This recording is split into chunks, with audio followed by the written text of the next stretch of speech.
안녕하세요. 오늘 공부하실 내용은 하이델베르크 소요리 문답 제73문입니다. 제8계명이 무엇입니까? 제8계명은 도둑질하지 말지니라 하신 것입니다. 네. 우리 성경 말씀 보면 출애굽기 20장 15절에 도둑질하지 말라. 신명기 5장 19절에 도둑질하지 말지니라 이렇게 말씀하고 있습니다. 우리가 이 도둑질하지 말라는 개념을 이해할 때 먼저 중요한 것은 에덴의 삶이 어떠했을까라는 것을 한번 돌이켜 볼 필요가 있습니다. 하나님의 통치가 완전하고 온전하게 이루어졌던 것이었고 또 하나님께 드려야 될 영광과 예배가 마땅히 올려졌을 것이고 또 사람 사이의 관계에 있어서도 모든 것이 네 거, 내 거 위주로 구분된 것이 아니고 다 하나님 것이라는 어떤 개념이 있었을 것입니다. 그리고 모든 피조물조차도 타락하지 않았기 때문에 그들이 아마 내 것이라고 하는 소유를 주장할 필요도 없을 정도로 풍성한 열매와 산물이 나왔기 때문에 그들은 도둑질이라는 개념 자체가 그런 말 자체가 없었을 것입니다. 그러나 이제 사탄이 유혹을 한 것은 이제 하나님 것을 이제 내 것이라고 속인 것입니다. 하나님의 말씀을 도둑질해서 자기가 하나님이 돼서 자기가 판단을 하는 그 하나님의 또 영광을 도둑질하는 그런 위치에 자기 욕심적이고 자기 탐욕적이고 자기 쾌락적이고 자기 지혜적이고 자기 영광적인 위치에 서게 된 것입니다. 하나님께 드려져야 될 모든 것들을 이 선악과 사건이 사실은 도둑질했다고 볼 수가 있습니다. 그 기본에는 불순종이 있고 우선 그리고 탐심이 있고 하나님의 말씀을 어기는 것이 불순종이거든요. 불순종하니까 탐심이 들어옵니다. 선악과는 먹지 말라. 그것은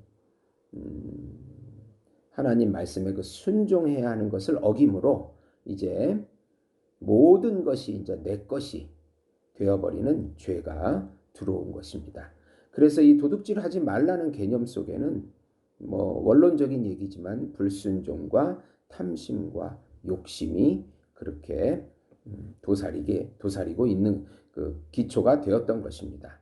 그래서 저는 물론 이것이 인간과 자기 자신에 대한 계명이지만은 하나님 것을 도둑질하는구나. 이 도둑질을 좀 영적인 의미로 먼저 해석을 해보면 우리가 하나님 것을 도둑질할 때 하나님의 영광을 도둑질합니다. 하나님의 영광을 도둑질하면 자기가 영광을 얻게 되는 거거든요. 하나님께 돌려줘야 될 영광을 자기가 영광을 받으니까 하나님은 마땅히 영광을 받아야 될 분이기 때문에 하나님의 영광이 침범당합니다. 그러면 하나님의 심판이 임하게 되는 것입니다. 또 하나님의 말씀을 도둑질합니다. 하나님의 말씀만이 진리인데 거기다 말씀을 가감하거나 첨가하거나 내가 판단하거나 이렇게 이런 것들도 바로 하나님 것을 도둑질하는 것입니다. 십계명 자체를 지키지 않는 것도 도둑질이죠. 하나님 말씀이니까요. 그 말씀을 지키지 않는 것, 또 좀 구체적으로면 하나님께 예배를 드리지 않는 것, 마땅한 영광을 올려드리지 않는 것, 또 물질의 관계에 있어서는 11조를 빼먹는 것, 이 모든 것이 바로 도둑질이라고 볼 수가 있습니다. 그러면 이제 구체적으로 사람이 도둑질하지 말라는 것은 이제 우리 이제 칼빈의 글을 좀 읽어보면은 이 계명의 목적은 하나님은 불의를 혐오하심으로 우리는 각자에게 속한 것을 각자에게 돌려야 한다는 데 있다. 요컨대 우리는 타인에 속한 것을 탐내는 것이 금지될 뿐만 아니라 나아가 모든 사람이 각자 자기 자신의 소유물을 지킬 수 있도록 충실히 도와주는 일을 감당하게끔 명령을 받는다. 우리는 누구든 각자가 소유하고 있는 것은 우연한 기회에 오지 않았으며 지극히 높으신 만유의 주님이 나눠주셨기 때문이라고 생각해야 한다. 그렇기 때문에 우리가 악한 계교를 부려 누군가로부터 그의 재산을 취했을 때는 필히 하나님의 경륜에 대한 기만이 일어난다. 도둑질에는 여러 종류가 있습니다. 다른 사람의 재물에 위력을 가해서 막무가내로 약탈하는 강도, 속임수를 사용해서 그렇게 하는 사학적 사기, 외양상 권리를 수행하는 것 같지만 그것을 수단으로 삼아 다른 사람의 재물을 빼앗는 아주 교활한 편취, 좋은 말로 남의 재물을 선물이라는 구실로 등치는 것입니다. 이러한 불의는 돈이나 재화나 땅뿐만 아니라 각자의 권리도 그 대상으로 삼아 자행됩니다. 왜냐하면 만약 우리가 이웃 사람에게 마땅히 행하여야 할 의무를 등한시한다면 우리는 그들의 재화를 사술로 취하는 것이 되기 때문입니다.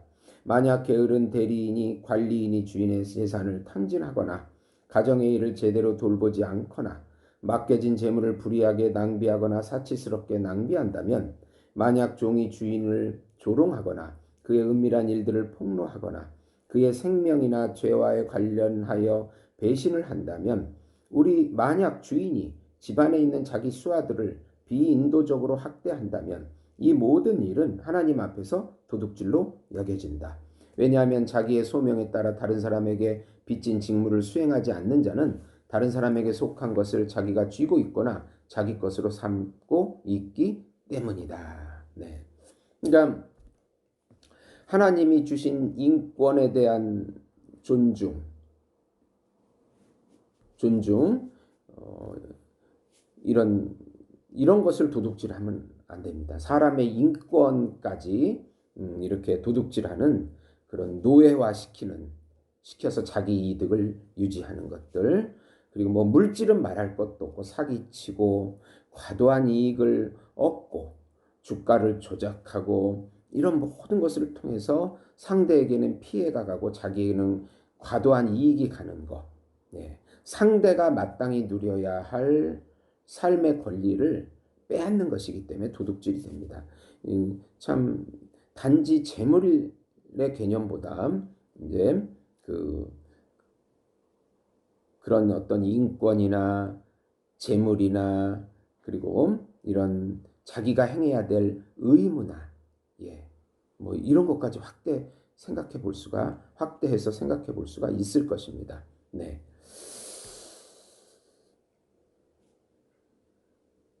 그리고 또 자기 자신에 대해서도 하나님이 주신 시간과 그런 재능들을 게을러서 사용하지 않는 것.